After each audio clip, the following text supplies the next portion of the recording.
Amém. Glória a Deus. Meus queridos, graça e paz. Amém. Espero que vocês estejam todos bem. Espero que tenham tido uma semana abençoada. Alguns com dificuldades, circunstâncias, mas sempre alegres, porque o Senhor Ele nos promete que está sempre, todos os dias connosco. Amém. Vamos dar continuidade à nossa série sobre revitalizar. E antes de lermos o texto, vamos orar e vou recapitular um pouco aquilo que nós já temos vindo a falar nas últimas 3 semanas. Amém? Vamos orar, vamos curvar as nossas cabeças e orar ao Senhor. Paizinho, nós te queremos dar graças por este momento até aqui, Senhor. Obrigado por cada louvor que foi aqui entoado, cada palavra que foi aqui falada, porque Tu estás no centro de tudo aquilo que estamos aqui a realizar, Senhor. E se aqui estamos é por Tua causa, Senhor. Nós não vimos aqui para buscar bênçãos, nós não viemos aqui para ter uma vida mais estável, uma vida mais abençoada, mas nós vimos aqui para glorificar o Teu santo nome. Nós vimos aqui nos reunir com os santos para demonstrar todo o nosso agradecimento a Ti, Senhor, cultuar o Teu santo nome, entregar tudo aquilo que temos e somos diante de Ti, Senhor.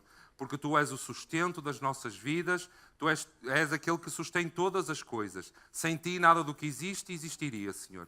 Então obrigado, Deus, porque um dia Tu nos alcançaste, um dia abriste o nosso coração, nos deste a redenção, nos mostraste o Teu Filho amado Jesus Cristo, nos convenceste através do Teu Espírito Santo e da Tua Escritura que Tu és Deus Todo-Poderoso, Tu és o único Deus existente e que em nós há a maldade, há o pecado e que precisamos de arrependimento. Como foi aqui falado pelo Adriano, Senhor, obrigado pelo Teu Filho amado Jesus Cristo, que morreu, padeceu pelos nossos pecados, foi entregue ali na cruz, mas ao terceiro dia Ele ressuscitou para que nós agora fôssemos ressuscitados e um dia seremos plenamente ressuscitados para a honra e glória do Teu santo nome. Então, obrigado por este momento maravilhoso. Continua connosco, fala através de mim, que a Tua palavra possa entrar em nossos corações, em nossas mentes, para este ministério, o ministério da reconciliação, possa ser aquilo que nós ambicionamos como cristãos nesta terra. Obrigado, Senhor, em nome de Jesus. Amém e amém. Louvado seja o nome do Senhor. Meus queridos, então nós estamos nesta série sobre revitalizar, amém? Nós temos vindo que revitalizar, ele não se trata somente de revitalizar um espaço, como vocês viram, já tivemos a revitalizar um pouco esta parede, não é? Porque a semana passada uma das paletes caiu e para não... É um sinal, não é, pastor? É um sinal de que algo está errado e nós precisávamos de fazer aqui alguma coisa. Então não acha estranho essa parede, realmente tivemos que fazer aí umas mudanças, mas revitalizar, ela fala de uma renovação de pensamento, uma mudança de mentalidade primeiramente em cada um de nós, para que este corpo, este templo que é a igreja, que agora habita o Espírito Santo e através dela pregamos o Evangelho, pregamos esta maravilhosa boa nova de Jesus Cristo, ela é necessária ser feita primeiramente em nós, esta revitalização. Então nós temos vindo ao longo deste mês a refletir em algumas marcas de uma igreja saudável. Eu acredito que vocês ainda se recordem sobre aquilo que nós fizemos. E nós já estamos em alguns anos a fazer este processo de revitalização. Eu sei que vocês têm reparado, os irmãos, que nós temos feito algumas mudanças. Não só mudanças de organização, mas também de desenvolvimento e principalmente de desenvolvimento de cada um dos irmãos. Amém? Nós temos intencionalmente inserido um processo de membresia para que todos os membros entendam como nós vivemos a igreja, qual a expectativa que nós temos dos irmãos que adentram na nossa igreja e qual a expectativa que os irmãos têm de nós como igreja, como pastores, como irmãos em Cristo Jesus, e também para nós protegermos a nossa igreja de possíveis lobos que queiram entrar aqui dentro e minar todo o trabalho que está a ser realizado pelo Espírito Santo, e não só, para que nós possamos cuidar daqueles que vão entrando. Amém? Então, processos de membresia, vem que a nossa liturgia mudou um pouco para que a nossa mentalidade ela possa ser construída segundo aquilo que é o Evangelho. E toda a mudança, ela reflete aquilo que nós queremos alcançar. Nós não mudamos só porque sim. Nós não mudamos porque está na moda. Nós não mudamos porque os outros fazem. Nós mudamos primeiramente porque é algo que o Senhor nos tem direcionado e segundo, reflete aquilo que nós queremos alcançar como igreja local. Uma igreja mais fiel, uma igreja mais temente, uma igreja mais avivada por meio das Escrituras, como a Tati falou a semana passada, uma igreja mais zelosa e temerente ao Senhor e um senso profundo de pertencimento, responsabilidade e compromisso com a saúde da igreja. E porquê? Porque cada um de nós, como irmãos, temos responsabilidade e compromisso de cuidar da saúde da igreja local. todos juntos. Todos nós temos essa responsabilidade e esse compromisso. E se realmente pertencemos a esta igreja local, todos nós temos esse trabalho a fazer. Não é somente a liderança, como o Francisco falou numa das suas pregações, não são somente os pastores, mas todos nós, edificando o corpo à estatura de Jesus Cristo. Amém? Amém? Então, Jesus, nós vemos nos Evangelhos, Jesus, ele diz para nós fazermos discípulos. Judas, não os Iscariotes, está bem? Mas Judas, ele manda que cada um de nós edifique na fé. Pedro e Paulo nos exortam ao uso dos nossos dons. Para quê? Para nós próprios? Não, para servir as pessoas. Para dizermos a verdade em amor, a fim de que a igreja amadureça.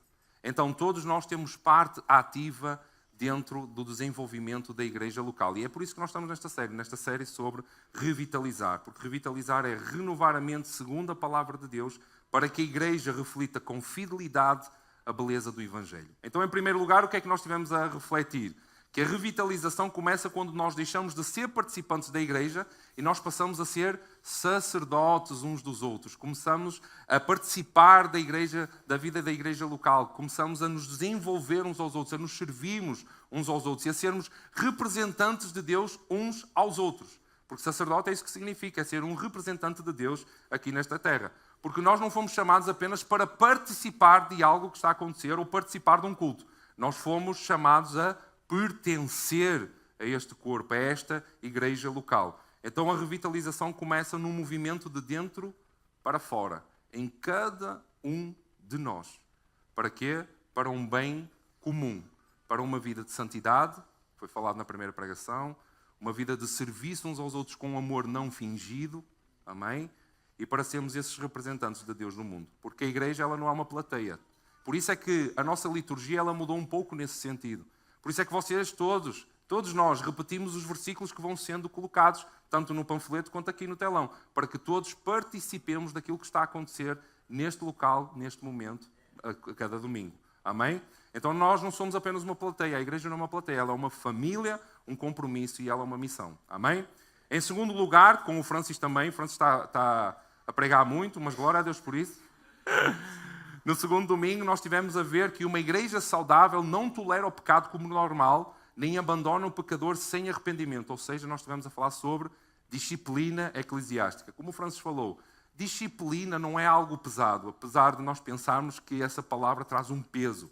Não, Deus não disciplina para destruir, mas Ele disciplina para que nós possamos ser corrigidos, para nos proteger, é para nosso benefício próprio. Quando nós vemos todas as leis, que Jesus depois resume em 2, amar a Deus acima de todas as coisas e ao próximo como a nós mesmos, estes 600 mandamentos, tudo isso é para que haja amor entre aqueles que estão na horizontal, entre nós todos, e depois também para que haja amor para com o Senhor. Então é para também nos proteger de fazer mal a alguém ou sermos mal, fazerem mal contra nós, ok? E serve também para restaurar. Nós lemos durante a liturgia Hebreus 12, versos 5 e 6. Filho meu, não menosprezes a correção que vem do Senhor, nem desmaies quando por Ele és reprovado, porque o Senhor corrige a quem ama e açoita a todo filho a quem recebe. Açoita, esta palavra é boa para os pais, caramba! Então nós estivemos a tratar a primeira carta de Coríntios, ali no capítulo 5, em que nós vemos um homem que está em incesto, não é? Com a sua madrasta, e nos mostra que Paulo queria que aquela igreja levasse a santidade a sério. E na segunda carta aos Coríntios, no capítulo 2, nós vemos que esse homem se arrependeu, porque Paulo exorta a eles cuidarem desse homem, a amar esse homem, não com peso, mas com zelo, com amor não fingido. Okay? Então a verdadeira igreja, a igreja saudável, ela leva o pecado muito a sério e o arrependimento muito a sério. Amém? E em terceiro lugar, tivemos a ver com a Tati, que uma igreja saudável ela é centrada nas Escrituras. Só a Escritura. O avivamento vem através da Escritura. Não um momento de êxtase. Ok, pode haver êxtase, mas tem que haver transformação. O objetivo do avivamento é que haja transformação. E a transformação ela é feita através da Escritura, da Palavra, mediante o convencimento do Espírito Santo. Não há complexidade, não há dualidade entre estes dois mundos. Palavra e Espírito. Porque a Palavra ela é a revelação que nos é dada pelo Espírito nestas páginas. Amém? Então, nós somos avivados quando nós olhamos para as Escrituras e somos totalmente transformados por ela. A nossa mentalidade, os nossos olhos se abrem. Inclusive, nós vamos ver isso, que Jesus ali com os discípulos de Emaús e com os próprios discípulos, ele abre a sua mente quando ele começa a falar sobre as Escrituras. Então nós começamos a ver que Jesus é o nosso fundamento, é o Rei dos Reis, Senhor dos Senhores, aquele que é exaltado sobre todo o nome, aquele que veio trazer salvação, aquele que morreu, padeceu, mas não ficou por aí. Ressuscitou para que um dia nós tenhamos vida eterna e plenitude com Ele. Amém? Então, a transformação do homem e o avivamento da sua alma vem por um foco, meus irmãos. Se nós não temos foco e uma compreensão concreta da palavra de Deus, nós nunca seremos avivados. Podemos fazer isto. Peguei todo mundo, calma. Podemos fazer isto, podemos fazer o que quisermos, podemos gritar, mas se a palavra não está a efetuar a transformação em nossas vidas, algo de errado está a acontecer. Amém? Então, vamos começar, podem já abrir na segunda carta aos Coríntios. Esta foi um pequeno resumo daquilo que nós temos vindo a falar. Acalmem o vosso coração, meus irmãos.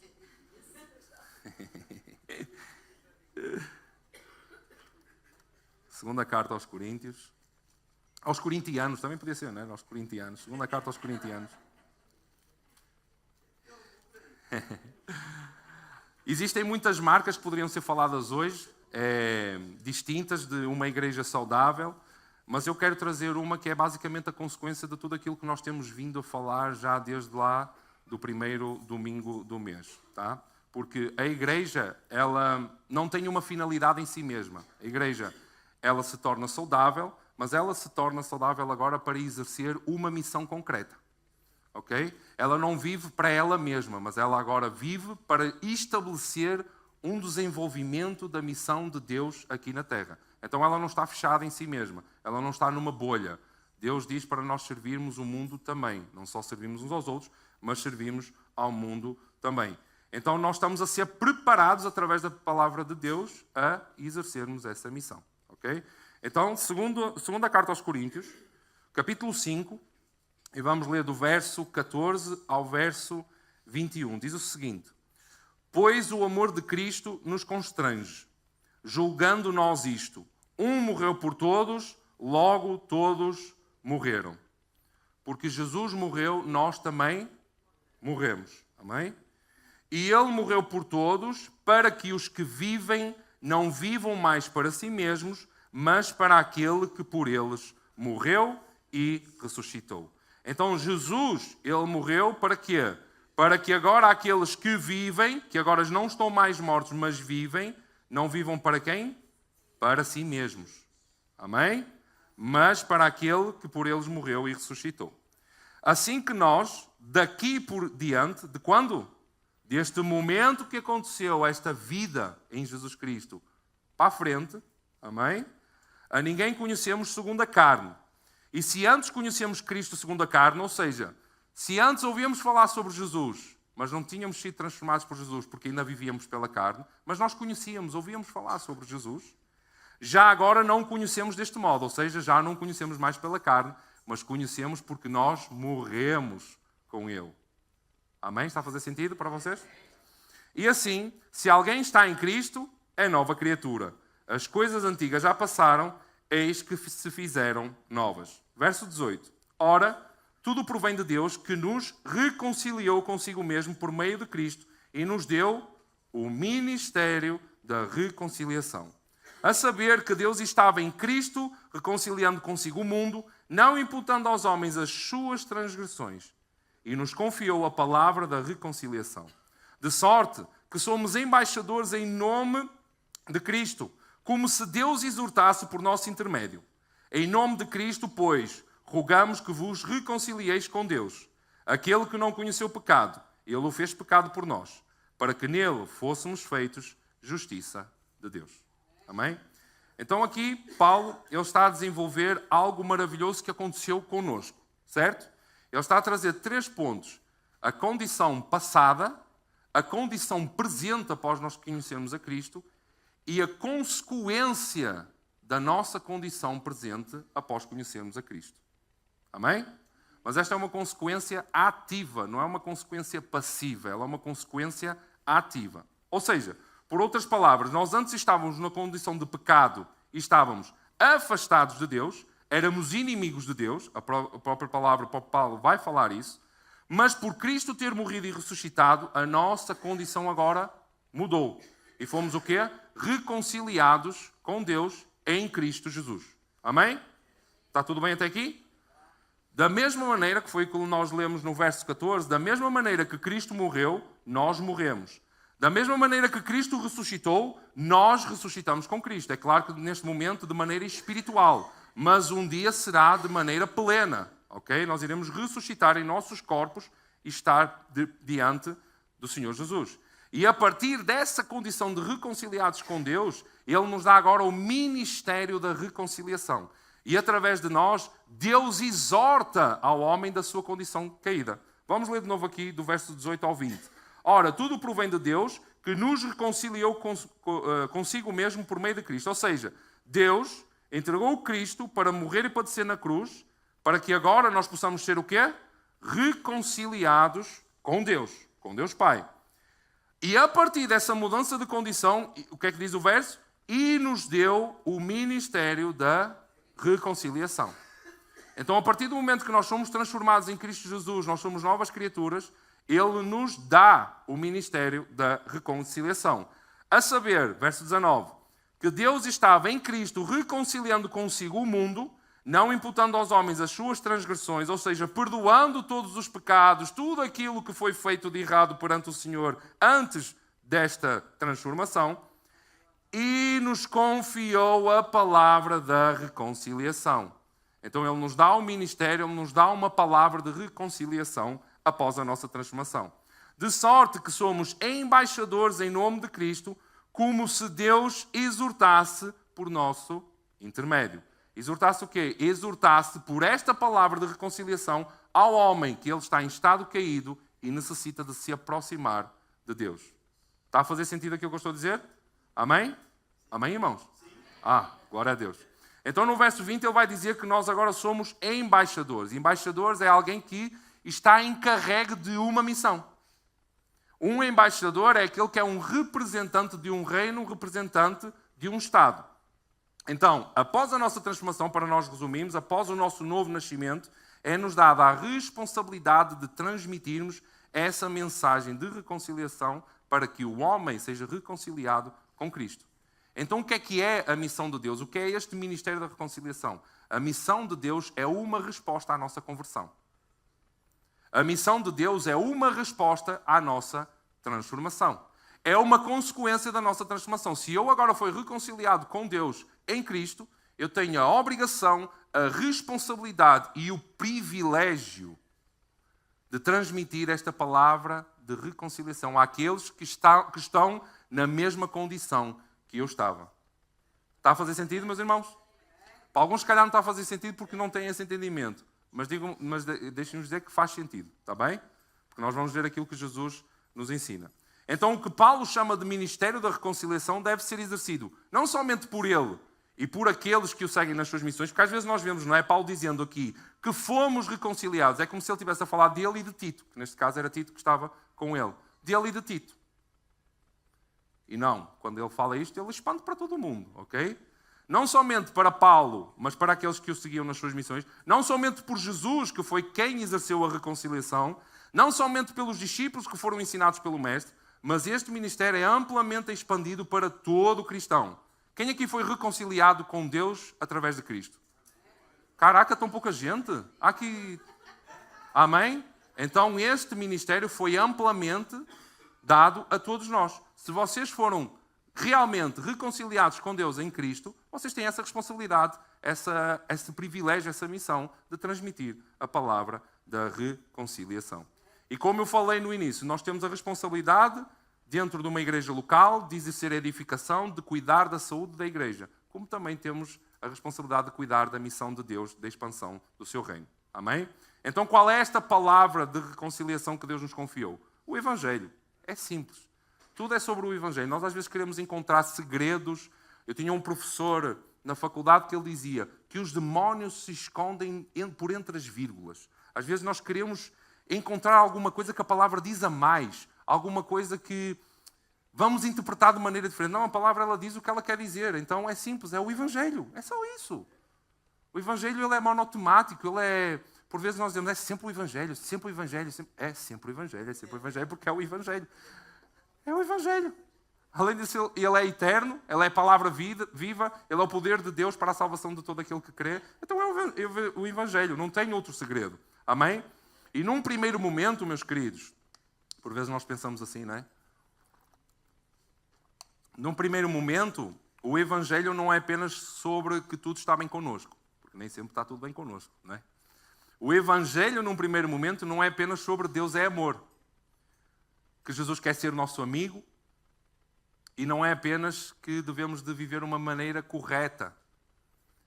E deixem-me vos dar atenção, não é esta atenção, eu não estou a dizer apenas, é sobre essas coisas também, mas não é apenas. Num primeiro momento, o Evangelho não é sobre isso. Não é sobre termos uma vida estável, não é sobre termos coisas boas, não é sermos abençoados, porque o verdadeiro cristianismo consegue olhar, ou o verdadeiro cristão consegue olhar para as Escrituras e ver o quanto nós temos um lado obscuro, o quanto o nosso coração tem um lado obscuro, o quanto a nossa natureza tem um lado obscuro, que é o quê? O pecado. Nós temos um lado obscuro. E nós temos que ser realistas que existe isso na nossa vida, no nosso coração, no nosso dia-a-dia. Há algo obscuro em nós que quer combater contra esta maravilhosa luz que nos transformou um dia. Amém? Então o Evangelho, ele apresenta um problema que precisa de resolução. Porque deixem-nos dizer, esta coisa de dizer Jesus te ama, toda a gente já ouve. E muita gente até pergunta assim, para que é que eu quero esse amor?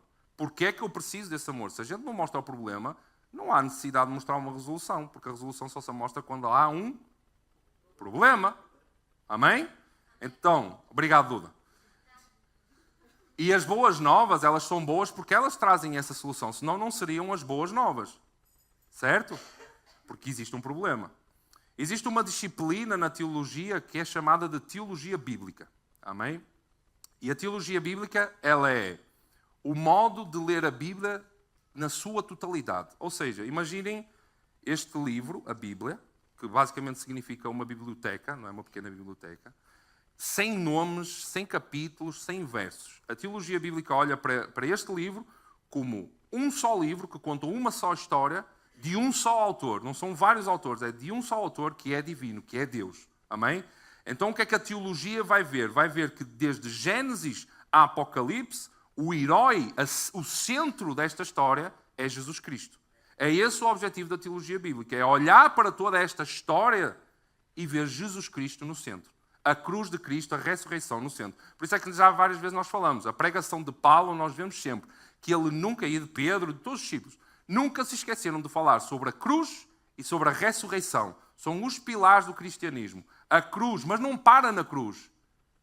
Existe a ressurreição também, que é essa a nossa bendita esperança, é a nossa esperança. Porque não para na morte. Jesus Cristo venceu a morte, meus irmãos. Para quê? Para que um dia ressuscitemos com Ele.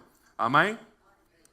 E nós vemos Jesus a fazer esta teologia bíblica na palavra. Vamos abrir em Lucas, capítulo 24. Lucas, capítulo 24.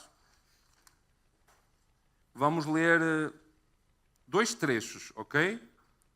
Do verso 22 ao 26 e depois vamos ler do 44 ao 46. Neste primeiro trecho é quando Jesus está com estes discípulos no caminho de Emaús. E os discípulos estão ali a falar sobre a ressurreição daquele que está à frente deles, mas eles não o reconhecem. Todos sabemos esta passagem, certo? Então no verso 24, no verso 22, desculpem, ele vai dizer o seguinte: os discípulos, ok, para Jesus. É verdade também que algumas mulheres destes que connosco estavam, nos surpreendendo, tendo ido de madrugada ao túmulo, e não achando o corpo de Jesus, voltaram dizendo terem tido uma visão de anjos, os quais afirmavam que ele vive. De facto, alguns dos nossos foram ao sepulcro e verificaram a exatidão do que disseram as mulheres, mas não o viram. Então eles estavam a dizer, olha, Jesus ele realmente parece que ressuscitou, porque as mulheres foram lá ao túmulo e tiveram uma visão de um anjo e Jesus devia estar ali com uma cara de tacho, não é? Com uma cara de vento, tipo, eu sei.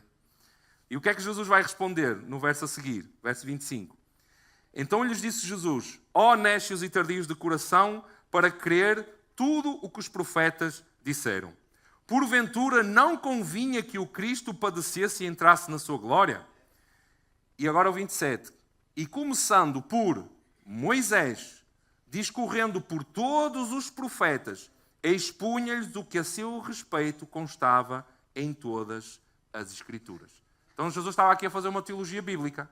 Pegou em Moisés, pegou nos profetas e disse assim, olhem aqui, eu no centro de tudo. Isto tudo está a falar sobre vocês são nécios, porque vocês não viram que era necessário que morresse, que ressuscitasse para que todas estas coisas acontecessem. E depois Jesus aparece que nem um fantasma para aqueles discípulos, para os 12 discípulos. E vamos pular para o verso 44.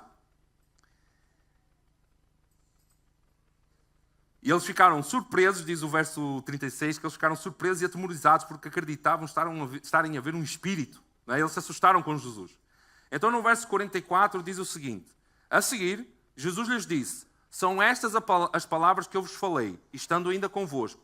Importava se cumprisse tudo o que de mim está escrito aonde? Na lei de Moisés, nos profetas e nos salmos. Então lhes abriu o entendimento para compreenderem as Escrituras. Olha aqui a revelação. Jesus abriu o entendimento destes discípulos para que eles compreendessem as Escrituras. O que eram as Escrituras na altura? Era o Novo Testamento? Não existia Novo Testamento. Era tudo o que está lá para trás. Amém? E lhes disse, assim está escrito que o Cristo havia de padecer e ressuscitar dentre os mortos ao terceiro dia. Amém? Então o que é que Jesus fez? Tanto com os discípulos de Emaús, quanto com os seus 12 discípulos. Fez uma teologia bíblica. Ele pegou em todo o Antigo Testamento e começou a discorrer por ali fora, dizendo, aqui está a profecia, aqui está esta profecia, é necessário que eu morra, é necessário que o Filho do Homem padeça, é necessário que eu ressuscite. Amém? Então ele pegou em toda a história e colocou-se no centro, literalmente, de toda a Escritura. Amém? Então, quando nós olhamos para este exame que Jesus Cristo faz no Antigo Testamento, ele pretendia que todos os seus seguidores, nós como seus discípulos, entendêssemos que todos os livros que foram escritos acerca dele, todos os livros que foram escritos acerca dele e acerca da sua missão aqui na Terra. Então, quando nós olhamos para a palavra de Deus, tudo isto nos revela quem Cristo é. Às vezes fico um bocado incomodado quando as pessoas me dizem, eu só leio o Novo Testamento. Meu irmão, tu não percebes nada do Novo Testamento se tu não lês o Antigo Testamento. Se tu não lês o Antigo Testamento, tu não percebes porque é que tu é pecador, tu não percebes porque é que necessitas de salvação, tu não percebes o porquê de todas as coisas que aconteceram, como é que Deus criou todas as coisas, porque é que nós dizemos que o Senhor é o Criador de todas as coisas. Não há entendimento do Novo Testamento sem o Antigo. E não há entendimento do Antigo sem o Novo. Porquê? Porque o Novo ele vai revelar as coisas que estavam ocultas. Era um mistério, era uma sombra no Antigo Testamento. Amém? Então, o Antigo Testamento ele aponta para o Messias e a sua missão, enquanto o Novo Testamento é o cumprimento das gloriosas promessas em Cristo Jesus. E já estão todas reveladas, porque Apocalipse revela as futuras. Então nós temos o entendimento de tudo o que vai acontecer na história, tá? Nós não podemos ser nécios, está bem, meus irmãos? Como estes discípulos em Emaús. E porquê é que eu estou a falar sobre isto? Porquê é que eu estou a falar sobre a teologia bíblica? Porquê é que eu estou a falar que Jesus precisa de estar no centro? Porque quando nós entendemos o Evangelho, quando nós entendemos que a Bíblia ela está centrada em Cristo Jesus e que esta grande história fala sobre Ele, se nós não entendemos isso, nós vamos estar a pregar sobre tudo menos sobre Jesus. Fez sentido o que eu falei? Se nós não entendemos que a palavra de Deus, a Bíblia, o Evangelho, é sobre Jesus centralizado, no centro, é sobre Ele que todas as coisas falam, a nossa pregação irá ser sobre tudo, menos sobre Jesus. Porque o Evangelho é sobre Jesus. Não é sobre alcançar uma vida boa, não é sobre ter muitas bênçãos, é sobre Cristo crucificado e ressurreto ao terceiro dia, para que todo aquele que nele crê não pereça, mas tenha vida eterna. Amém? E quando nós não compreendemos isso, o que é que acontece? Nós iremos adulterar a mensagem. Nós iremos adulterar a nossa pregação. Estejam atentos aqui. Vamos adulterar essa mensagem. Nós iremos fazer aquilo que eu disse que não era. Vamos mostrar um evangelho que é sobre que está tudo bem connosco, que Deus é amor, que Jesus quer ser nosso amigo e que devemos de viver uma maneira correta. Porque quando nós olhamos para viver uma maneira correta, claro que nós temos que viver de maneira correta. Se não estou a ir contra aquilo que o Francis pregou aqui na sua segunda pregação sobre a disciplina, não é? Mas acima de tudo, se nós conhecemos o nosso Cristo, nós iremos viver e ser esse testemunho pleno da santidade de Cristo. Amém? Muitas das vezes as coisas estão bem connosco, mas muitas das vezes as coisas não estão bem connosco. Jó está aqui para nos provar isso. Nem sempre está tudo bem connosco. Amém? E nós precisamos de chorar, nós precisamos de clamar, porque Ele é o nosso refúgio. Ele é aquele que é a nossa fortaleza. Então podemos chorar, clamar, entrar em stress muitas das vezes, não é, Tati? Para clamar ao Senhor, porque Ele pede isso. Que nós corramos para Ele, para que Ele seja o nosso refúgio, o nosso refrigério, o nosso consolo. Se o Espírito nos foi deixado para ser o nosso consolador, podem ter a certeza que por vezes precisamos de passar por momentos difíceis para Ele nos consolar. Senão Ele vai nos consolar o quê? A nossa alegria? Não, Ele vai nos consolar a nossa tristeza. Amém? Então, se nós perdemos de vista a mensagem principal da história da Bíblia, é um grande perigo, meus irmãos. Porque nós iremos produzir o quê? Falsos evangelhos, falsos cristãos e falsas igrejas locais. Amém? Nós iremos começar a produzir crentes que precisam de conversão. Vejam aqui a dualidade. Cristãos que se professam cristãos, mas que ainda não foram convertidos. Porquê? Por causa da maneira como nós pregamos o evangelho para elas. Amém? Então, além disso, além de fazer esse mau entendimento da nossa pregação, vai distorcer a maneira como nós entendemos a missão que temos que exercer. Porquê? Porque quando nós olhamos só para evangelhos que não estão centrados na cruz, não estão centrados na ressurreição, não estão centrados em Cristo, nós não iremos sequer ter ânimo e vontade de desenvolver essa missão. Iremos distorcer o que é a missão. Estou a fazer sentido? Amém? Então o que é que nós precisamos de analisar, meus irmãos? Nós precisamos de analisar se a nossa pregação, isto é, se nós realmente temos pregado o evangelho, ok? Temos que analisar se a nossa pregação se tornou emocionalmente manipuladora. Porquê? Porque muitas vezes nós queremos obter apenas uma decisão imediata, ali no momento, de a pessoa dizer que sim, fazer uma oração e já se converteu, não é? Negligenciando a ideia básica e bíblica de que conversão é o resultado da graça de Deus. Nós não temos poder para convencer ninguém das Escrituras. Amém? Porque muitas das vezes é isso que nós fazemos. Nós estamos pregando a palavra de Deus para alguém e nós queremos que a pessoa imediatamente tenha alguma reação positiva a isso. Mas não está em nós esse poder. Amém? Nós não podemos também julgar a maneira como nós pregamos ou o que nós fazemos na pregação do Evangelho, se é correto ou não por observar esse resultado, seja positivo, seja ele negativo. É claro que nós podemos e devemos nos preparar para pregar o mais claramente possível, nos preparar e viver o Evangelho para que nós também possamos testemunhar através da nossa vida o Evangelho. Nós falamos muitas vezes de Francisco de Assis, não é? Que falou que prega o Evangelho se necessário por palavras. Mas deixem-me voltar um bocadinho atrás na ideia que eu tinha primeiramente.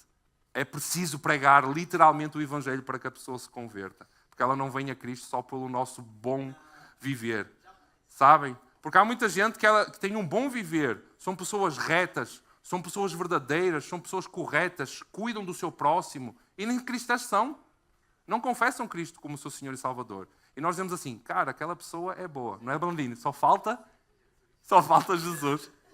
Aquela pessoa é ótima, só falta Jesus. E não tentamos a falar isso, não foi, Blandino? Não é? Então nós não podemos julgar se aquilo que nós fazemos ao pregar o Evangelho está correto ou não, pela observação dos resultados que nós vamos obtendo. E como eu disse, nós precisamos sim de exercer, nós temos todas as ferramentas para melhorarmos a maneira como nós pregamos, para melhorar o conteúdo da nossa pregação, para melhorarmos na nossa edificação como santos do Santo de Israel. Então, para nós entendermos se nós estamos a pregar bem ou não, o que nós precisamos fazer é uma teologia bíblica. Analisar se aquilo que nós estamos a falar é sobre Jesus ou sobre outra coisa qualquer. Amém? Então nós não precisamos de maneios e estratégias. Nós não precisamos de arranjar estratégias. Existem livros sobre evangelismo, sobre pregação ao mundo, que falam 10 passos para você conseguir ganhar almas. E quando vamos ler esse conteúdo, eu mudava o título, é 10 maneiras de manipular a pessoa a aceitar a Cristo. Porque é uma manipulação que nós muitas das vezes exercemos. Amém? Porque é esse o problema. Nós queremos uma resposta logo ali na hora. Nós queremos uma resposta imediata e quantitativa. Cara, vamos fazer um movimento de evangelismo. Ok, vamos fazer um evento de evangelismo. Só se converteu uma pessoa, correu mal. Correu mal? Como assim correu mal? Cara, o homem se derramou aos pés de Cristo, correu mal. Uma vida foi ganha para Cristo e correu mal. Mas nós estávamos com a expectativa de 10, 15... Esquece lá isso, mano. O céu está em alegria neste momento. Porquê? Está em festa. Porque uma alma se converteu ao Senhor Jesus. Amém? O Senhor se alegra quando o pecador se arrepende e volta para... É reconciliado com Ele. Ok? E é muitas das vezes isso que nós olhamos. Se a pessoa não se converteu na hora e não faz aquela típica oração, então foi um fracasso na missão da pregação do Evangelho. Mas isso não é verdade, meus irmãos. Ok? Porque a genuína conversão vem pela ação do Espírito. Nós não temos qualquer ação no convencimento do coração dela, daquela palavra que nós estamos a transmitir. E se isso não estiver bem alicerçado nas nossas mentes e no nosso coração, nós iremos ter, é certo, ter a tendência de distorcer a mensagem do Evangelho só para que ela vá para Cristo. Só para que ela diga sim e para que ela se converta. Porquê é que Paulo chamou a atenção aos Gálatas? Quando Paulo vai falar aos Gálatas, o que é que ele diz? Vocês se desviaram do verdadeiro Evangelho que eu vos preguei. Vocês se desviaram completamente. Vocês estão a pregar outro Evangelho. Vocês estão a viver outro Evangelho. E hoje o que é que nós vemos? Igrejas pregando outro Evangelho, vivendo outro Evangelho. E nesta semana mandei para o presbitério, malta, mais um escândalo de um pastor brasileiro aqui em Portugal. Mais um escândalo. É isso o Evangelho? Querendo roubar os idosos, querendo ficar com as propriedades dos idosos, querendo prosperar na sua vida e deixando aqueles que são pobres ainda mais pobres. Isso não é o Evangelho. Eu ia dizer uma palavra, mas não posso. Isso não é o Evangelho. Evangelho da prosperidade, o Evangelho da ação social. Ok, nós precisamos de fazer ação social, mas em primeiro lugar está a pregação do Evangelho. Nós podemos alimentar o pobre? Devemos de alimentar o pobre. A palavra vai dizer isso. Alimentai os pobres, cuidar das viúvas, dos órfãos. Mas não é só isso, não para isso. Não para aí. Pregar o Evangelho. Pregar o Evangelho. Essa é a centralidade daquilo que nós somos agora como convertidos do Senhor Jesus. Muitas vezes pregam um Evangelho liberal em que é permitido tudo e não há disciplina, em que o pecador precisa de ir ao arrependimento. Não é exortado, não é transformado. Amém? E se nós, como igreja, não nos contentamos com a complexa simplicidade do Evangelho, nós iremos levar os outros exatamente no mesmo caminho, no mesmo erro. Iremos produzir uma igreja de não convertidos. Por isso é que a centralidade nas Escrituras é super importante, meus irmãos. E é isso que nós batalhamos dia após dia, não só em cima deste púlpito, mas em tudo aquilo que nós fazemos na nossa vida. Centralidade das Escrituras. Uma igreja saudável entende que a necessidade de expor a condição caída e a necessidade do homem se arrepender tem que estar na ponta da nossa língua. Amém? Eu sei que é difícil. Nós às vezes estamos a falar com alguém e nós dizemos assim, tu tens que te arrepender. Tens de te arrepender. De quê? Mano, então vamos lá. De quê? Vamos lá então. Vamos lá para Gênesis, capítulo 3. Né? E discorrer aquilo que Cristo discorreu exatamente com os seus discípulos. Mostrar a centralidade de Jesus nas Escrituras. Mas isso demora tempo, demanda tempo. É por isso que muitas vezes caímos no erro de manipular a palavra para que aquela pessoa, naquele momento do movimento evangelístico que nós estamos a fazer, ou do momento da palavra que nós estamos a fazer, seja imediato. Eu tenho uma pessoa que demorou 16 anos, está ali sentada, está com os óculos, consegue perceber bem o que estou dizendo, tá? Tranquilo. Está ali, ela ouve bem, não é? Ouve-se com os dois ouvidos, não é? Está ali aquela senhora, 16 anos, após a minha conversão, que se veio a converter ao Evangelho. Demanda tempo. Demora tempo. E foi através de um testemunho de um pastor, porque há sempre aquela ansiedade. Cara, orando, falando, porquê que a pessoa não vem, porquê que a pessoa não vem, porquê que a pessoa não ouve, porquê que a pessoa não é convencida. E nem fui eu. Sabem quem é que converteu o coração daquela mulher? Foi através da Escritura. Ela abriu a Escritura e o Espírito se revelou a ela. É a Escritura, meus irmãos. Não vale a pena vocês dizerem que são cristãos e vivem uma vida cristã se vocês não abrem estas. Aposto que quando fizerem assim, até espirram de tanto pó que a Bíblia tem em vossa casa. Amém? Então é importante nós entendermos isto como igreja. Porque se não entendermos isto, nós podemos nos levar a ser uma igreja norteada por resultados. E podemos nos transformar em cristãos manipuladores de pessoas que apenas desejam ter uma igreja cheia e não uma igreja fiel aos princípios bíblicos. Porque é isso que muitos pastores, muitas igrejas querem. Uma igreja cheia, mas cheia de ímpios. Não têm problemas porque eles não se relacionam. Está a igreja cheia, está tudo bem. Não se relacionam uns com os outros, não há problemas. Mas quando começar a haver relacionamento, meu irmão, aí é que vai ser. Não é? Nós estávamos a comentar. Já fez 1 ano que a gente foi consagrado. Pastor, já fez 1 ano que a gente foi consagrado. E nós perguntámos assim, mas não passaram 25 anos já? Não foram 25 anos, foi só 1 ano. É, meus irmãos, glória a Deus pelo pastor Carmelo. Glória a Deus por essa graça abundante, pastor, que o Senhor lhe deu para não enlouquecer. Deus é bom. Amém? Então, nós precisamos entender que não podemos julgar a nossa evangelização, a pregação, este ministério da reconciliação, pelo resultado ou resposta que nós observamos imediatamente. Porque a nossa missão, irmãos, estejam atentos a isto, a nossa missão está em pregar o Evangelho somente, não está em converter pessoas. O nosso trabalho é só pregar o Evangelho. É só, como fosse uma coisa fácil. Mas é só pregar o Evangelho. A nossa missão não é converter pessoas.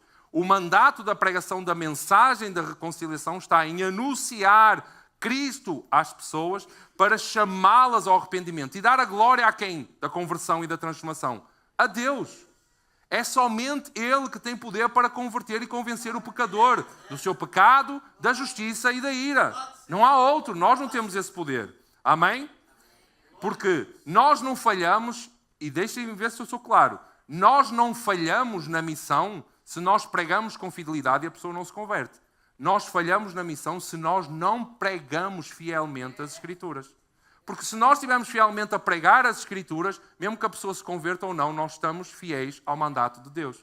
Porque não é poder nosso converter a pessoa. É o Espírito que faz isso. Mas porquê é que não converteu? Não interessa, é vontade de Deus, mano. Nós não temos sabedoria, não há razão que compreenda porque é que aquela pessoa se converteu e aquela não se converteu através da mesma pregação que foi realizada. É o Espírito que faz esse trabalho. Amém? Então nós falhamos apenas porque não pregamos o Evangelho com fidelidade. Porque existe sim uma grande probabilidade da pessoa não aceitar a nossa pregação. E é por isso que nós vamos deixar de pregar? É por isso?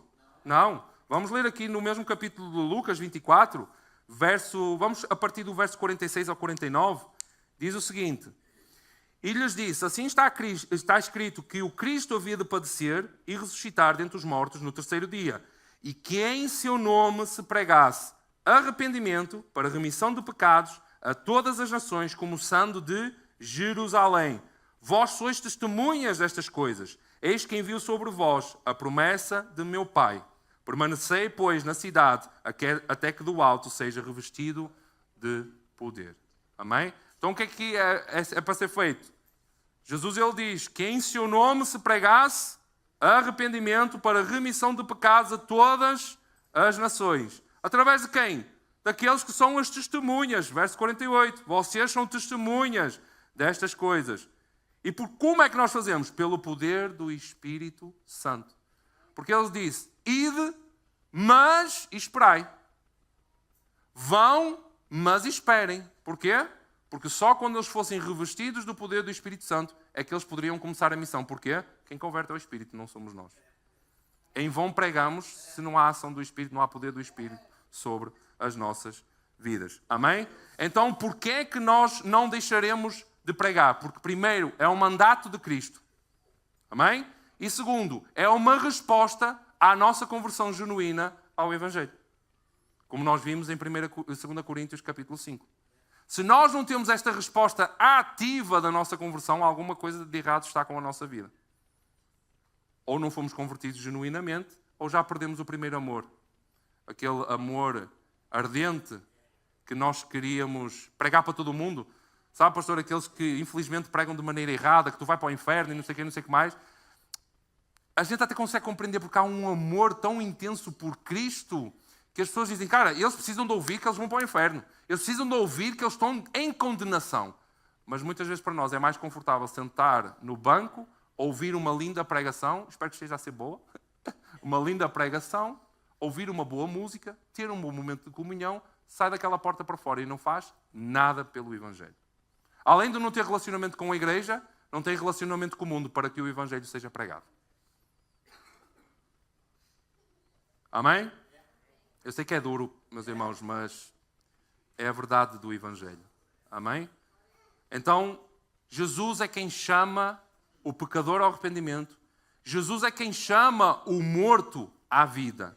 Nós não temos poder para chamar o morto à vida. É Ele quem chama o morto à vida. Nós somos apenas pessoas que foram restauradas, que foram reconciliadas e que agora transmitem, têm o privilégio. Meus irmãos, é um privilégio, mas também é uma responsabilidade, não é? Mas é um privilégio pregar o Evangelho, pregar a palavra da reconciliação. E quando nós entendemos isso, que a missão é sobre a maravilhosa verdade a respeito de Deus, podem ter a certeza que isso, em vez de produzir frustração em nós, quando alguém não aceita, não quer ouvir, produz em nós alegria e consolo, porque nós sabemos que estamos a obedecer ao mandato de Jesus. Estamos a fazer a nossa parte.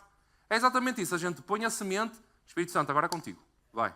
Tu tens um papel a fazer. Eu já não tenho esse poder. Se nós ouvimos alguém negando a Cristo e negando a nossa pregação, não se preocupem.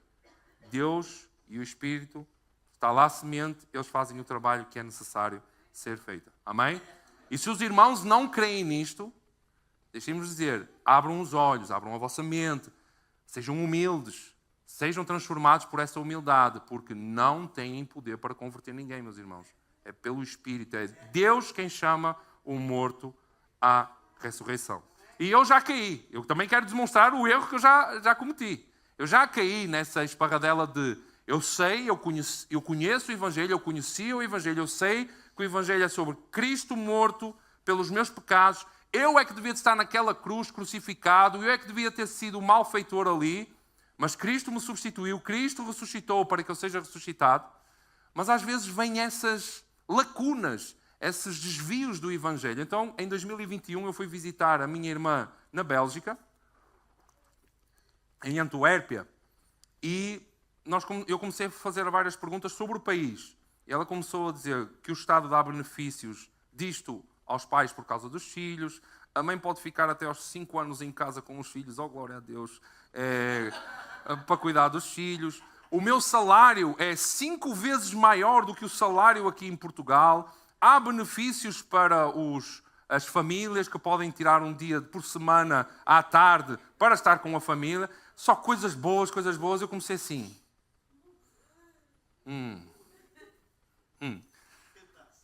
Tentação. Será que aí uma casa não foi amor? Até que ela disse, vamos, bora.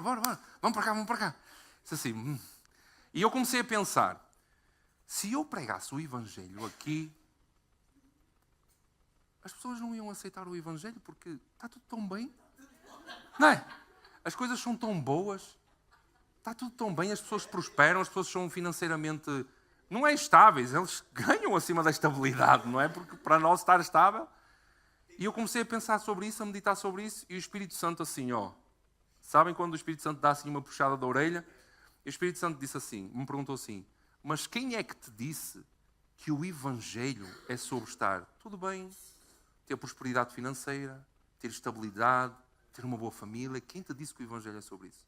O Evangelho é sobre trazer o pecador ao arrependimento. Por mais que seja um homem milionário, ele precisa de se arrepender dos seus pecados e ser reconciliado com o meu Pai. Ixi, aquilo, a minha cabeça ferveu. Porque eu disse assim, mano, eu sei o Evangelho, mas existem detrimentos ainda, fragmentos que muitas das vezes ainda existem na nossa mente. De entender, aquela pessoa é tão boa, aquela pessoa está tudo tão bem, só falta Jesus. Só falta o quê? Falta tudo. Falta tudo, não é? Então essa mentalidade de que, ok, estas pessoas não precisam de ouvir o Evangelho. Não, precisam de ouvir o Evangelho. É por estar tudo bem, é que eles precisam de ouvir o Evangelho, porque eles pensam que está tudo bem, mas está tudo mal. Que eles precisam de se arrepender e voltar para Deus. Então nós, pelo olhar humano, nós não podemos olhar para as pessoas nessa condição de que está tudo bem, então não é preciso pregar o Evangelho. Não, não está tudo bem. Elas precisam de salvação, elas precisam de Jesus, meus irmãos. E através de quem é que eles vão ouvir o Evangelho? Obrigado, França. De nós, da igreja, dos santos, daqueles que foram reconciliados com Cristo. Meus irmãos, vocês não precisam de ter o carimbo de missionário para pregar um Evangelho. Vocês só precisam ter o carimbo de reconciliados com Cristo. É esse o carimbo, reconciliado com Cristo. Está reconciliado com Cristo? Foi convertido genuinamente? Crê em Cristo Jesus? Então você é um pregador do Evangelho. Ponto final. Amém? Se ainda o irmão ou a irmã não compreendeu isso e não exerce isso, de acordo aos sapatos. Engraxe as botas, ponha as vestes de guerra e bora lá anunciar o Evangelho. Porque cristão morno, o Senhor vomita. Amém? Então, qual é o cuidado que nós precisamos de ter, meus irmãos? Entender que o Evangelho por si só é suficiente. Por si só, o Evangelho é o suficiente. Ele é o poder de Deus para a salvação de todo aquele que crê. Ele é a força ativa, a palavra é a força ativa de Deus que transforma, liberta e salva. Não precisamos de inventar nada, meus irmãos. Deixem-se de invenções. Se você aceitar a Cristo vai ser tudo maravilhoso. Não vai ser maravilhoso, meus irmãos.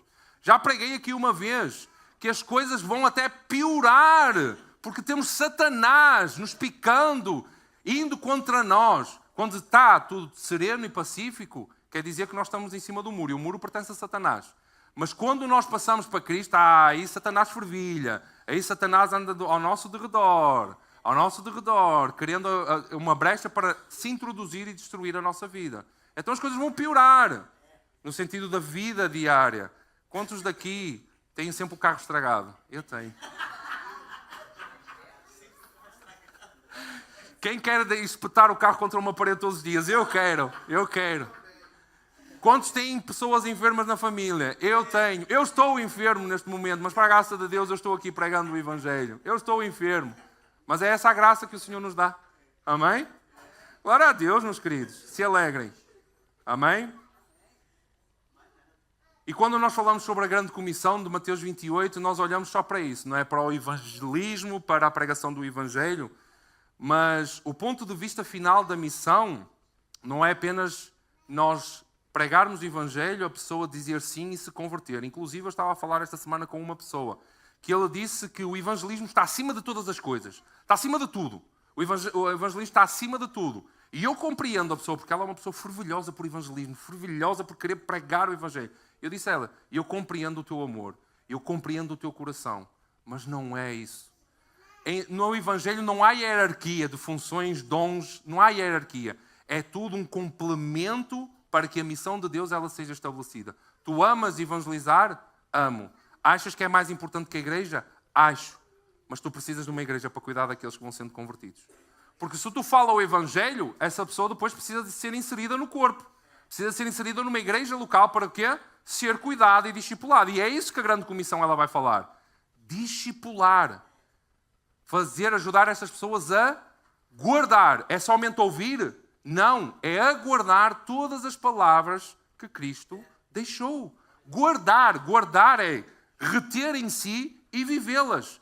Deixar de ter as suas ações de impiedade. Quando nós olhamos para alguém que foi convertido e começa a deixar os seus atos de impiedade, nós vemos que houve conversão genuína e que ela está a entender aquilo que Cristo e está a guardar os mandamentos de Cristo, está a guardar as palavras. Então a grande comissão não é somente ir e pregar, é ir, pregar, acolher, preparar, amadurecer para depois o quê? Enviar. Ser enviado. Isto é que é a grande comissão. Isto é aquilo que é mandado pelo Senhor. E aí nós vamos começar a ver bons frutos. Mas para isso é preciso uma igreja saudável, que receba esses, ensine o verdadeiro Evangelho, faça a teologia bíblica que Jesus fez e prepare estes para serem enviados. Amém? Amém, meus queridos? E de quem é a responsabilidade? É só da liderança? Glória a Deus, toda a gente a dizer que não. Caraca, velho. Estão entendendo. Amém? É de todos nós. De discipular. Todos nós. Eu perguntei ao grupo de louvor e ao grupo da mídia, no nosso encontro. Vocês estão preparados para começar a receber pessoal que vai se convertendo? Vocês estão preparados para recebê-los e começarem a discipulá-los? Se vocês ainda não estão preparados, comecem-se a preparar. Porque cada vez mais, quanto nós crescemos como uma igreja saudável, mais o Senhor vai acrescentando. É isso que Atos fala. Eles se reuniam nas casas, eles partiam o pão, eles cantavam os salmos, eles oravam juntos e o Senhor ia acrescentando. E quem é que vai cuidar desses que vão sendo acrescentados? Não ponham a batata quente para nós, meus irmãos. Não ponham para nós, meus irmãos. Todos nós temos essa responsabilidade de cuidar.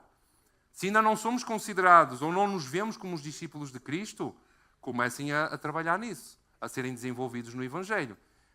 Não é só a cada domingo, meus irmãos, a cada encontro na casa que nós fazemos, a cada culto de oração que nós fazemos, a cada agenda da igreja que nós fazemos, tudo aquilo que nós fazemos à parte da agenda da igreja, porque muitos dizem, não tenho tempo para a agenda da igreja. Meu irmão, combina alguma coisa com o teu irmão e vai ser edificado na casa dele.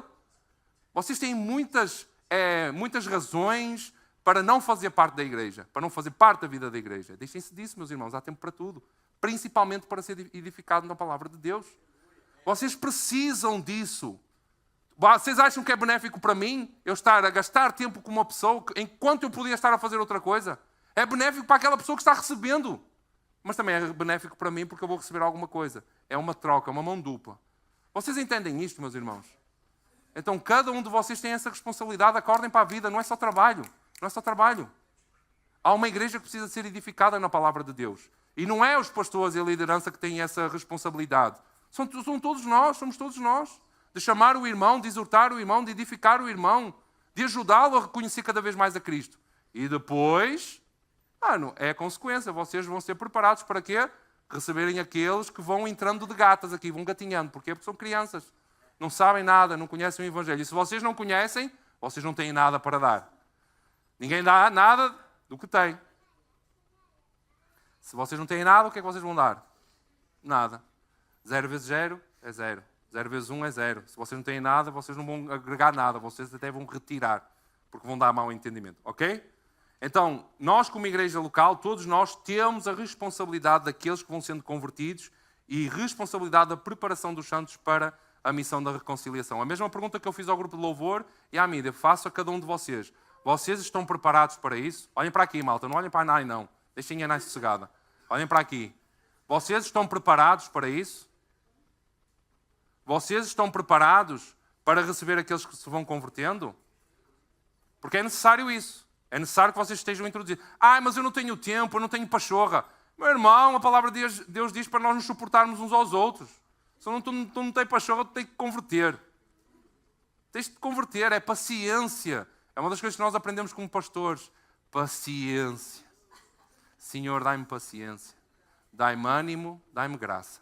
Porque as pessoas não são fáceis. Mas eu estou aqui para te servir e para servir ao meu irmão. É isso que vocês têm que ser. Discípulos que discipulam. Isto é um ciclo. Okay? Então não existe proclamação do Evangelho e cuidado de pessoas sem a igreja local. E é isso que me incomoda muitas das vezes. Muitos dizem que a igreja não é tão importante assim, como eu falei há pouco, mas eu entendo aquele ponto de vista que eu falei há pouco, aquele exemplo. As pessoas vão dizer, o importante é evangelizar, é ganhar almas, porque essa realmente é que é a missão, essa é que é a vontade de Deus. Ok, isso é um bom incentivo à proclamação das boas novas, mas existem algumas questões que eu quero pôr em cima da mesa. Mas quem é que te prepara para isso? Quem é que te prepara para pregar o Evangelho? Quem é que te dá as ferramentas para pregares o Evangelho? Quem é que alinha as arestas da tua pregação? Porque se tu tens um entendimento distorcido do Evangelho, tu vais pregar de qualquer maneira. Vais pregar qualquer coisa, menos o Evangelho. Então quem é que alinha as arestas da tua pregação? Quem é que cuida daqueles que tu vais evangelizando? Tu vais evangelizando só para que eles andem perdidos no mundo? Conhecendo agora a verdade de Cristo e vivendo no mundo como se estivesse a viver no mundo? Sem viver Cristo? Sem se deixar as coisas antigas? És tu que dedicas tempo a cuidar dessas pessoas que se vão tornar desigrejados? Porque é essa a realidade. Se nós não olhamos para a igreja local como uma embaixada de Cristo, como uma embaixada do reino, onde nós vamos tirando do mundo e colocando dentro daquele espaço de santidade, daquele espaço onde nós queremos exaltar o Rei dos Reis, aquela pessoa vai de novo voltar, ou então vai viver uma vida de que, como eu ouvi a semana passada, ei, mano, tu és crente? Eu vi uma mensagem que tu mandaste lá num grupo, és crente? Ele, sim, eu acredito em Deus, mas eu não frequento igreja nenhuma. Oh, meu Deus do céu.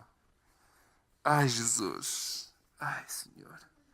Tá, tu acreditas em Deus e não tens igreja local? Não, a gente não vai a templo nenhum, não. A gente acredita em Deus e está tudo bem. Eu, ai, Jesus. A resposta que eu queria dar, mas não dá para dar. Amém? São estas as perguntas que eu faço quando nós olhamos para a importância da igreja local. Se nós não temos a igreja local como algo importante na vida e na edificação do corpo de Cristo, não há como nós cuidarmos daqueles que vão sendo convertidos. Amém? Então não há como nós, reconciliados com Cristo, com Deus, negligenciarmos tanto a vida de igreja e negligenciarmos a edificação que advém do relacionamento interpessoal dos santos. Não há como, meus irmãos, um cristão tem na sua natureza viver família, viver comunidade, viver igreja local. É uma das coisas que o Espírito Santo transforma em nossas vidas, na nossa natureza. A ansiedade de querermos ter relacionamento uns com os outros, porque é isso que edifica. Não é só nós estarmos embrenhados, como me disseram também, dizem muitas coisas, meu Deus, eu estou-me a lembrar de tanta coisa, mas como me disseram que a teologia mata, meu irmão, tu me mata é a mim dizendo isso, que a teologia mata. A teologia ela é o conhecimento de Deus e de tudo aquilo que Ele fez em nós. A teologia ela devia ainda mais de incendiar o nosso coração, porque quando nós estudamos, claro, orando, claro, deixando o Espírito se mover, deixando o Espírito dar clareza e revelação, nós precisamos, através da teologia, ser transformados para depois pregarmos. Não há isso da teologia mata. Manos, mata? Pois mata. É verdade. Mata no sentido de que mata a pessoa para ressuscitar com Cristo. É isso. Boa. Obrigado pelo complemento aí. Eu gosto disto. Estamos aqui num momento bem informal. Amém, glória a Deus. Então, meus irmãos, que nós possamos pregar o Evangelho sem correr o risco de cairmos nesse erro, meus irmãos. Porque, primeiro, nós vamos desprezar a envolvência e a comunhão com a igreja e, segundo, vamos negligenciar a pregação do verdadeiro Evangelho. A igreja não é uma igreja que não participa da mensagem da reconciliação. A igreja precisa, ela foi reconciliada com Cristo para pregar. Nós não somos convidados a participar desta missão, nós somos convocados a participar desta missão. E quando há uma convocatória, tu tens que ir, mano. Acabou. Nem que tu venha mancando, porque tu tens que ir.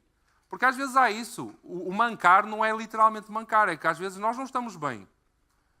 Como eu ouvi um testemunho esta semana, como eu ouvi um testemunho de que uma irmã sofre de ansiedade e disseram-lhe: não pregues aquele que não te curou da tua ansiedade. Não fales sobre a ansiedade aos outros porque tu não foste curada por esse Deus. Eu estou a ouvir a mulher de Jó, não é? O que é que tu queres com esse Deus que só te põe enfermidade, matou os nossos filhos, tirou a nossa riqueza, tirou tudo? Não, meus queridos, pelo contrário. Eu estou doente? Eu estou enfermo? Eu tenho é que pregar o Evangelho antes que morra. Antes que esta enfermidade me tire a vida. Para até o último minuto da minha vida. Então não há, mesmo mancando, mesmo sofrendo, nós vamos e pregamos o Evangelho, meus irmãos. Não há como, meus irmãos, deixem-me ser bem claro. Não há como vocês, todos nós, recebermos o dom da vida, o dom da salvação e retermos o dom da salvação e da vida para nós mesmos, meus irmãos. Isso é ser arrogante, isso é ser individualista, isso é não querer ver o mundo redimido por Cristo Jesus, meus irmãos. É uma sofrência isso, nós vemos pessoas que só sentam no banco e está tudo bem. Eu vou todo domingo e está tudo certo. Eu quero lá saber se o meu colega de trabalho vai ouvir o Evangelho ou não. E ele é raça ruim e por isso quero lá saber. Não, meu irmão, tu também eras assim. E Cristo teve misericórdia da tua vida. Se tu hoje estás aqui, é porque um dia Cristo teve misericórdia da tua vida. Senão tu estavas lá no lamaçal, se enrolando com os porcos, comendo a sujeira do mundo. E agora não, tu estás com Cristo Jesus no banquete, estás na mesa com o próprio Cristo. Tu estás na mesa com aquele que morreu, padeceu pelos teus pecados e disse assim, eu amo aquele. Ó Pai, perdoa-lhes porque eles não sabem o que fazem. Eles não sabem o que fazem. Perdoa-lhes, tem misericórdia das suas almas, das suas vidas. E se tu estás aqui hoje, deixa-te de ser assim, deixa-te de ser individualista. Deixa-te de olhar para o teu próprio umbigo. Deixa-te de ser obeso espiritual que só busca no seu quarto e não derrama nada cá para fora. Prega o Evangelho dentro ou fora de tempo. Mesmo que alguém te repreenda, não é para pregar o Evangelho aqui dentro, como já me disseram a mim. Prega o Evangelho porque a tua fidelidade é com Cristo, não é com nenhum patrão, não é com ninguém. Mesmo que sejas despedido, mesmo que sejas perseguido, mesmo que te tentem a vida, mesmo que tentem matar, prega o Evangelho porque é essa a vontade de Deus.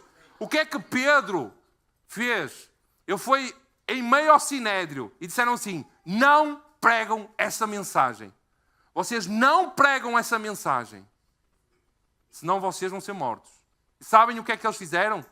Saíram, se alegraram e continuaram a pregar o Evangelho. Já viram esta loucura? Vão ser mortos se pregarem essa mensagem. O que é que eles fizeram? Se alegraram e continuaram a pregar o Evangelho. Então nós temos que deixar de ser esses cristãos confortáveis, meus irmãos. E muitos dizemos, mas eu não tenho capacidade. Deixem-me vos dar aqui um exemplo. Eu até tirei foto do livro que eu estava a ler. Vocês sabem quem é George Whitefield? Pregador um evangelista do século XVIII, que ele pregava nas ruas. Dizia-se que a voz dele ouvia-se a quilómetros. Deixem-vos dizer aqui o que é que Charles Spurgeon escreve sobre ele. O grande evangelista do século XVIII foi perseguido por um grupo de escarnecedores que se intitulava Clube do Fogo do Inferno. Grande nome. Quando Whitefield se levantava para pregar ao ar livre, este pequeno grupo de homens permanecia do lado e o imitava. Eles não criam em nenhuma palavra do que era pregado. O líder do grupo se chamava Thorpe. Um dia, Thorpe estava imitando Whitefield para seus colegas. Ele representava com brilhante exatidão o sermão de Whitefield, imitando, vejam bem, perfeitamente o seu tom de voz e expressões faciais. Então era uma mímica, não é? Ele estava ali, ia falar, a pregar aquilo que estava a ser falado. Sabem o que é que aconteceu? Quando ele mesmo foi tão comovido por aquilo que falava, que se assentou e foi convertido ali mesmo. O cara, a vontade dele era que escarnecer o Whitefield, gozar o Whitefield, fazendo tudo aquilo. E ele estava com o grupo ali. E ele estava a pregar aquilo que o Whitefield tinha pregado, fazendo exatamente as mesmas gesticulações, imitar as expressões. E de repente ele foi comovido, tão comovido por aquela mensagem que ele próprio estava a imitar, que ele só teve que se sentar e foi convertido ali no mesmo lugar. Vocês não têm capacidade? Acham que vocês não têm capacidade? Até um ímpio foi capacitado para pregar para ele mesmo e ser convertido. Mas não foi a capacidade, a eloquência, a oratória dele. Muitas das vezes nós vamos ser analfabetos a pregar o Evangelho, mas é o Espírito que vai nos guiando, nos vai capacitando, meus irmãos. É Ele que vos capacita. O grupo de louvor, aqui sabe tocar bem, sabe, foi o Espírito Santo que capacitou. Foi Deus que capacitou, que deu o dom. Raquel canta tão bem, porquê? Porque foi o Senhor que o capacitou. É claro que não negligenciando todas as técnicas vocais, todo o estudo que nós temos que fazer. Mas é o Espírito Santo que nos capacita. Então todos vocês são capacitados pelo Espírito. Para concluir, então, nós somos chamados a dizer às pessoas que elas têm de se converter a Deus. Vocês têm que se converter a Deus. Como aqui falou Paulo na 2 Coríntios, vocês têm que se arrepender. Mas temos que entender que ao fazermos isto, Deus nos chama a pregar para pessoas que estão mortas. Elas estão mortas espiritualmente, elas não querem ouvir. E somente Deus é que dá a vida. É Deus quem traz de volta para si mesmo aqueles que se vão convertendo. Então, tanto o Novo Testamento quanto o Antigo Testamento nos mostram que Deus resolveu dar a vida por meio do quê? Da proclamação da sua palavra. Por meio da pregação da palavra que tudo criou. João capítulo 1, antes era o Verbo estava com Deus. A palavra é encarnada, Jesus Cristo, para a transformação e para o arrependimento. Então o nosso desejo como igreja local, meus irmãos, é que nós nos envolvamos no ministério da proclamação do Evangelho. Proclamando o Evangelho com verdade, com clareza, com exatidão. Mas somente com a igreja é que a vossa pregação vai ser alinhada, vai ser, as arestas vão sendo limadas. É a igreja quem vos envia, meus irmãos. O Espírito envia a igreja. E agora a igreja envia os irmãos para a pregação do Evangelho. Amém? Então que possamos crescer em graça, possamos ajudar aqueles que nos circundam a se arrepender e a virem ao Senhor Jesus Cristo. Amém?